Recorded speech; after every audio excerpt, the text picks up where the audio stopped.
Tes.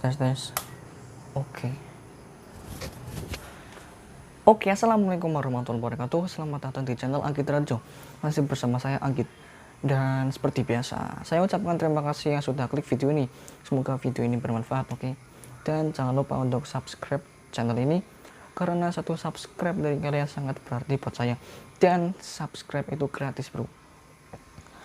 Oke, dan jangan lupa aktifkan loncengnya supaya tidak ketinggalan video terbaru dari channel saya. Dan like jika kalian suka, dislike jika kalian tidak suka, komen dan share jika video ini bermanfaat. Oke, share sebanyak-banyak lah manapun. Oke, jadi kali ini saya akan memberikan tutorial simple bro. Tutorial di pixellab, aplikasi pixellab. Tutorial membuat ID card simple, keren lah pokoknya. Cocok untuk pemula bagi saya juga, buat lainnya juga, karena saya juga pemula, jadi saya membuat yang simple saja. Oke, dan langsung saja kita ke videonya. Oke, jangan lupa tonton sampai habis. Oke, sebelum kita ke videonya, kita intro dulu bro. BM.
Oke, tes. Oke, bro. Jadi tadi gimana videonya? Yang penting tonton sampai habis, oke. Pasti ada 1 menit pun atau beberapa menit pun yang bermanfaat. Ya, gitu deh. Dan sekali lagi saya ucapkan terima kasih. Dan jangan lupa untuk subscribe channel ini. Aktifkan loncengnya. Like, share, komen. Oke. Sampai jumpa ke video selanjutnya.